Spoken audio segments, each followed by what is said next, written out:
अस्सलाम वालेकुम। अच्छा, लास्ट टाइम हमने एक वीडियो रिकॉर्ड करवाई थी फंडेड अकाउंट के हवाले से कि अगर आप फंडेड अकाउंट में काम करेंगे और आप अकाउंट पास करें चैलेंज तो इसके बाद नेक्स्ट स्टेप क्या है।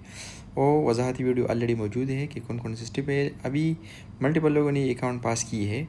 सो नेक्स्ट स्टेप क्या हो सकती है, तो इस वीडियो में हम कवर करेंगे कि जब आप अकाउंट पास करेंगे नेक्स्ट स्टेप क्या होगी। ठीक है, इम्पॉर्टेंट रूल फिर क्या है जब आप वो स्टेप फॉलो करेंगे। विड्रा टारगेट क्या होगी, कंसिस्टेंसी स्कोर क्या है, डेली लॉस कितना और ऑल लॉस क्या है, रिस्क कितना लेना है, कितना विड्रा हम ले सकते हैं, एक महीने में कितना अर्निंग पॉसिबल है मैक्सिमम, बेहतरीन स्ट्रेटजी क्या क्या है, और एक बंदा कितनी अकाउंट के लिए अप्लाई कर सकते हैं, इसकी लिमिट क्या होंगी, और अगर इस तरह और कंपनीज़ है वो कौन कौन सी है जिस पे हम ट्रस्ट कर सकें। सो फर्स्ट ऑफ ऑल, जो लोग ये वीडियो फर्स्ट टाइम देख रही है तो ये एक कंपनी है माविन के नाम से। ये टॉप 10 कंपनी है जो फंडेड प्रोवाइड करती है। मार्केट में मल्टीपल कंपनीज अवेलेबल है, उसमें एक ये भी है। इसके अंदर डिफरेंट टाइप की अकाउंट्स है। स्टैंडर्ड अकाउंट, इसकी रूल रेगुलेशन देख ली, इसकी pricing, each and everything. Instant account, mini account, particularly हमने बात की थी बाय नाउ पे लेटर। इसमें ये होता है कि जब आप ये अकाउंट के लिए अप्लाई करते हैं, इसमें 2000, 5000, 10,000, 20, 50, 100 के तक अकाउंट्स अवेलेबल है। तो मैं रिकमेंड करता हूँ आप अगर नहीं हो तो आप 5000, 10,000 या 20,000 से आप स्टार्ट लें। ठीक है, इसकी प्राइस, जो भी अकाउंट आप सेलेक्ट करते हैं इसकी प्राइस $5 है। जब आप $5 पे करते हैं तो आपकी ईमेल पे आपको अकाउंट यानी डिटेल सेंड करा देगा। ठीक है, जब आप अकाउंट पास करेंगे तो इसमें ये है कि पे लेटर, मसलन हम एक अकाउंट सेलेक्ट करते हैं, ये 20,000 की अकाउंट सेलेक्ट करते हैं फॉर एग्ज़ाम्पल। ये कौन सा वाला अकाउंट है, 20,000 की। तो आप चैलेंज बाय करते हैं, इसमें लिखा हुआ है पे लेटर 189। जब अकाउंट पास करेंगे तो आप ये पेमेंट करेंगे, आपको ईमेल आएगी कि अब नेक्स्ट स्टेप के लिए तैयार रहिए, आप ये पेमेंट कर लें। जब आप पेमेंट करेंगे तो फिर क्या होगी, पेमेंट एक्सेप्ट करने के बाद अगेन आपको एक ईमेल आएगी, उसमें आपको यूज़र नेम पासवर्ड होगी एक्स्ट्रा। तो फिर आप दोबारा वही ईमेल और पासवर्ड यूज़ करेंगे और अगेन एक नए इस तरह से काम स्टार्ट करेंगे। ठीक है जी। तो इवैल्यूएशन पेज में हमने बात की थी कि आपका टारगेट क्या होगी, 4%। जब आप अकाउंट पास करेंगे तो आप नो टारगेट, कोई भी टारगेट नहीं रहेगी, आप जब चाहे विड्रा कर सकते हैं। आगे चल के हम इस पर बात करते हैं। ठीक है, मैक्सिमम लॉस इवैल्यूएशन पेज में 10%, लेकिन इसमें अकाउंट पास करने के बाद ये 8% रहेगी। ठीक है, अगर 1 लाख का अकाउंट है तो टेस्टिंग फेज़ में 10,000 मैक्सिमम लॉस, लेकिन फंडेड अकाउंट में 8%। तो आप कैलकुलेटर निकाल के 8% निकालिए इसका। डेली लॉस इवैल्यूएशन फेज़ में कुछ भी नहीं है, लेकिन जब अकाउंट पास करेंगे तो 4% तक आप पर डे लॉस कर सकेंगे, इजाज़त होगी। प्रॉफिट स्प्लिट, जब जितना अर्निंग आप करेंगे और विड्रा लेंगे तो 80% अर्निंग आपको मिलेगी, 20% कंपनी को। प्रॉफिट फ्रीक्वेंसी यानी पे आउट फ्रीक्वेंसी, यानी आप किसी भी टाइम ले सकते हैं, लेकिन कंसिस्टेंसी स्कोर के अकॉर्डिंगली। इस पर हमने वजाहत के साथ बात की थी कि कंसिस्टेंसी स्कोर क्या है। कंसिस्टेंसी स्कोर क्या है, मिसाल के तौर पर आपने $1,000 अर्निंग कर दी और आपने चाहा, आपका इरादा है कि आप विड्रा कर दे, तो आप सारे अयाम देख ले कि इनमें सबसे बेस्ट अर्निंग किस दिन को हुई है और टॉप पे लिखते हैं। और ओवरऑल अर्निंग, मिसाल के तौर पर आपने 1,000 अर्निंग की है, एक दिन में बेहतरीन अर्निंग $200 है, तो 200 तकसीमी 1,000 मल्टीप्लाई बाई 100, तो इससे आपका कंसिस्टेंसी स्कोर निकल आएगा। अगर ये 20% या इससे बिलो होगा तो आप एलिजिबल होंगे विड्रा के लिए। तो ये चीज़ें हमने कवर की थी। सो अब यहाँ पे हम बात करते हैं कि नेक्स्ट स्टेप क्या होगी। आपको ईमेल आएगी कि ये पेमेंट कर लो। ईमेल जब पेमेंट करेंगे अगेन एक और ईमेल आएगी, यूज़र नेम पासवर्ड होगी, आप दोबारा लॉगिन कर ले और दोबारा इस पर काम स्टार्ट कर ले। ठीक है, ये बात कवर हो गई। अच्छा, इंपॉर्टेंट रूल क्या है, विड्रा टारगेट आप एनी टाइम ले सकते हैं, लेकिन कंसिस्टेंसी स्कोर के अकॉर्डिंगली।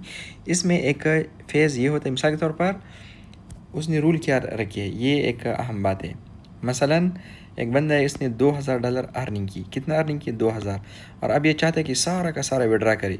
अगर सारा विड्रा करेंगे तो अकाउंट आपसे वापस लेगा, एक नया चैलेंज आप स्टार्ट करेंगे। लेकिन अगर आपका इरादा है कि आप इस अकाउंट पे मज़ीद काम करेंगे, half of the account withdraw करें, मिसाल के तौर पर $1,000 आपने विड्रा कर दी और $1,000 आपके अकाउंट में रह गया। सो नेक्स्ट टाइम आपकी ओवरऑल लिमिट ये रहेगी। अगर आपने अपना अकाउंट, मिसाल के तौर पर आपकी अकाउंट है 1 लाख का अकाउंट है, आपने $2,000 अर्निंग कर दी। ठीक है, 2,000 कर दी, 1,000 आपने विड्रा कर दी, तो आपके पास रह गया 1,01,000। सो अगर आपने अकाउंट 1 लाख से नीचे लेके आया तो आपका अकाउंट ब्रीच हो जाएगी, ठीक है। सो जब भी आप विड्रा करेंगे सारा का सारा विड्रा करें या हाफ ऑफ द अमाउंट इसमें रहने दें, ठीक है।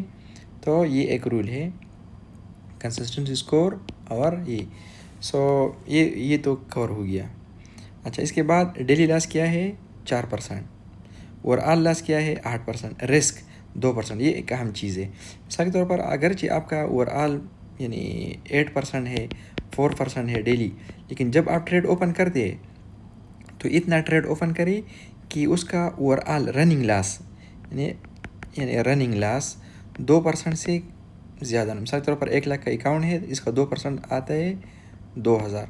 सो आप मिसाल के तौर पर आप कोई एक ट्रेड ओपन करते हैं गोल्ड, दूसरा आप ओपन करते हैं BTC, तो इसकी कंबाइन लॉस मिसाल के तौर पर अगर गोल्ड में लॉस हो रहा है फॉर एग्ज़ाम्पल $900, ठीक है, और BTC में लॉस हो रहा है 1100, तो ये 2% से ज़्यादा लॉस हो गया, ठीक है।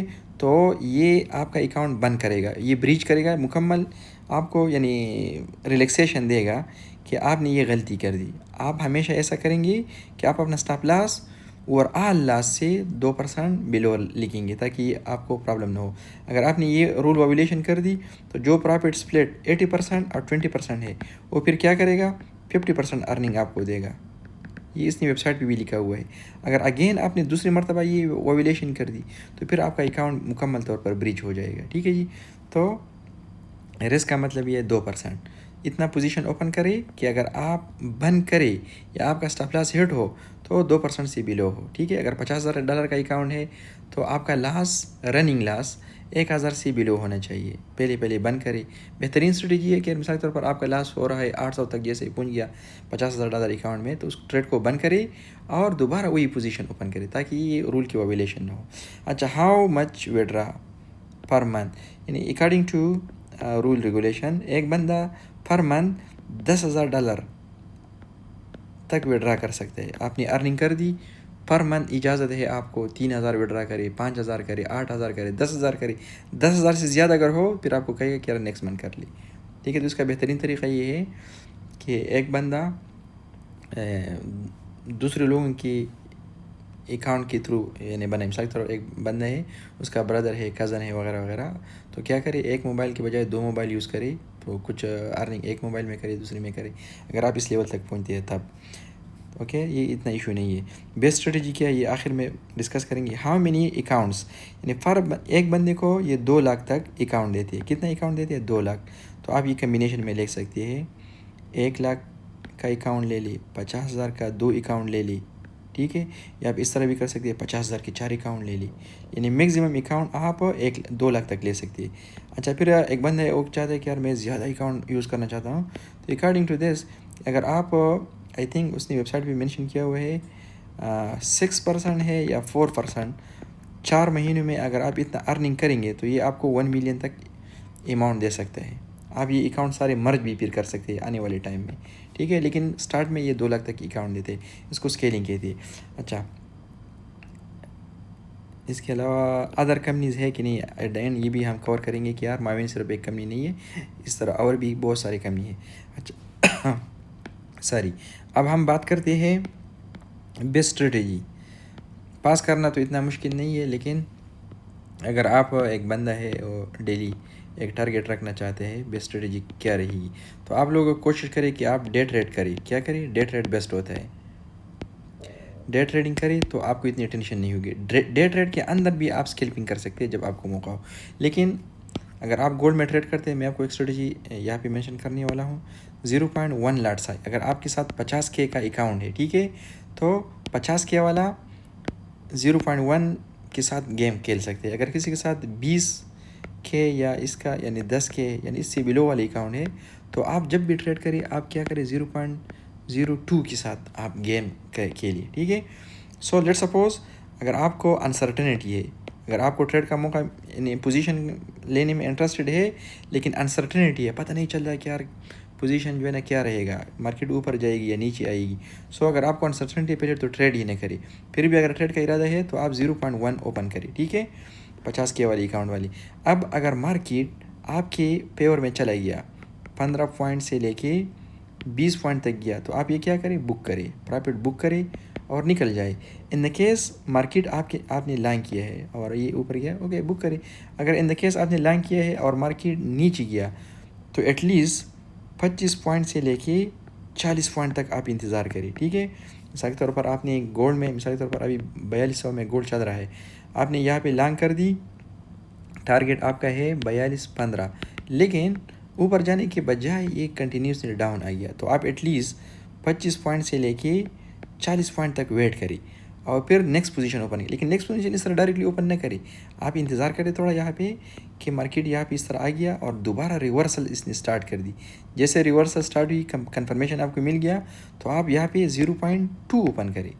ये जैसे ही 15 पॉइंट ऊपर जाए इसको बुक करें और ये पहला वाला जो पोजीशन 0.1 आपने बाई की है इसको होल्ड रखिए। जैसे ही यहाँ पे ये आए इसको भी बुक करें, फिर अगेन नीचे मार्केट आए फिर बाई करें, इस तरह वगैरह।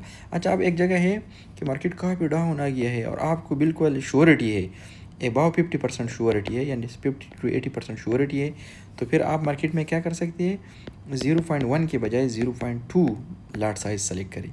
जैसे मार्केट 15 पॉइंट ऊपर जाए तो फिर बुक करें। अच्छा, अगर आपको 100% श्योरिटी है एक जगह पे मार्केट बेहतरीन जगह पे है या आपको किसी जगह पे सिग्नल मिल गया, या अगर आप हमारे इंडिकेटर वगैरह यूज़ करते हैं, सो क्या करें, अगर 100% श्योरिटी है तो फिर आप 0.3 लार्ज साइज़ के साथ गेम खेल सकते हैं, 0.3। लेकिन इसमें आप जैसे ही 10 पॉइंट मार्केट ऊपर जाए तो फिर क्या करें, बुकिंग करना स्टार्ट करें, हाफ ऑफ द पोजीशन बंद करें, हाफ रहने दें और फिर जो है ना इसको बुक करता रहे, ठीक है। तो ये एक बेस्ट स्ट्रेटजी है। अच्छा, ये पर दिन में अगर आपको 2-3 मरतबा मौका मिल जाए तो फिर ये मेरे ख्याल में एनफ रहेगा। 50,000 वाला 200 तक टारगेट रख लिए रोज़ाना, तो ये मसला नहीं है। अच्छा, बेहतरीन स्ट्रेटजी क्या है, आप रेंजेस वाला कंसेप्ट यूज़ करें। मिसाल के तौर पर आप रेंजेस मार्केट में बनाए, लो range, mid range, high range, लो range, mid range, high range. अच्छा, अगर लो रेंज पे मार्केट आपको मिल तो फिर क्या करें, और इसने लिक्विडिटी स्वीप की ऊपर स्टार्ट की कदम, तो आप क्या करें, लॉन्ग रिकमेंडेड, ओके। तो यहाँ पे आप क्या कर सकते हैं, 0.2 या 0.3 पोजीशन ओपन करें विदाउट एनी टेंशन, और यहाँ पे आसपास टारगेट रखा करें, एक मरतबा बुक करे, फिर नीचे आए, फिर बाई करे, इस तरह ये बुक करते रहे। यहाँ पे मिसाल के तौर पर अभी अनसर्टनिटी है, तो अनसर्टनिटी में फिर आप यहाँ पे लॉन्ग और शॉर्ट लोग ओपन करते हैं ना, तो फिर आप यहाँ पे क्या करें, 0.1 लाट साइज सेलेक्ट करें, तो यहाँ पे लॉन्ग शॉर्ट ले सकते हैं। यहाँ पे अगर आपको शॉर्ट की अपॉर्चुनिटी मिलती है, शॉर्ट बिल्कुल ही ना करें। या अगर आप हमारे इंडिकेटर यूज़ करते हैं तो लोअर रेंज पे अगर आपको शॉर्ट का सिग्नल भी आए, मत उठाइए, इग्नोर करिए, सिर्फ लॉन्ग पे फोकस करिए। यहाँ पे लॉन्ग और शॉर्ट ओपन कर सकते हैं according to the situation, but position size लो। अच्छा, यहाँ पे मार्केट ऊपर आया, जैसे कि अभी गोल्ड 42-60 के आसपास है ना, और इंडिकेटर ने भी इशारा दिया है, सो और लिक्विडिटी भी स्वीप है, तो यहाँ पे only short recommended, again 0.2। Extreme level पे मार्केट आपको ऊपर गया और नीचे आने लगे तो 0.3 ले सकते हैं, ठीक है। यहाँ पे अगर आपको लॉन्ग का सिग्नल आए तो बिल्कुल लॉन्ग नॉट रिकमेंडेड, बिकॉज यहाँ पे हाई रिस्क है। सो दिन में अगर आप इस तरह 2-3 मरतबा भी ट्रेड करें तो इजीली आपका $200 का टारगेट हासिल हो जाएगी, ठीक है। आप कंसिस्टेंट स्कोर की तरफ आती है, मिसाल के तौर पर एक दिन आपने 200 स्कोर किया, दूसरे दिन 250 किया, एक दिन आया 150 किया, एक आया 100 किया, बस आया इस तरह आएंगे कि माइनस में भी जाएंगे in the way 200 for example. तो इतने सारे को लेट सपोज हम जमा करेंगे तो टोटल आएगा 1000 फॉर एग्जांपल। तो इसमें हाईएस्ट स्कोर कौन सी है, 250। 250 आप यहाँ पे लगाएंगे और इसको ज़रब देंगे, ओके। अब निकलते हैं क्या क्या बनता है। अच्छा, इसको डिवाइड करें तो जो जवाब भी आए नो इशू। अगर ये 25 से बिलो हो, क्या हो, 20 या 20 से बिलो हो, तो फिर आप विड्रा के लिए अप्लाई कर सकते हैं, बिल्कुल ये सिंपल तरीका है। अच्छा, भाई लास्ट क्वेश्चन कि क्या इस तरह और कंपनीज अवेलेबल है मार्केट में कि नहीं। अच्छा, ये एक वेबसाइट है, मशहूर वेबसाइट है, आप इसको सर्च कर ले, PROPFIRM-match.com। इसमें आपको बेहतरीन कंपनीज मिलती हैं। सबसे टॉप पे आजकल है पंडित नेक्स्ट, फिर ये बाकी, ये लास्ट टाइम ये टॉप 10 में था, अभी 14 नंबर पे आए। इसमें लोगों की रिव्यू अवेलेबल है, कितने साल है हो गई, इसका मेन हेड ऑफिस कहाँ पे है, कितने साल हो गई, एक्सपीरियंस कितना है, वगैरह वगैरह। तो आप ये ले सकते हैं, इसकी रिव्यू, अपर चैलेंजेस वगैरह वगैरह देख लें और फिर एंजॉय करें। फिर भी अगर आप लोगों का कोई क्वेश्चन है तो आप कमेंट में पूछ सकती हैं। Best of luck.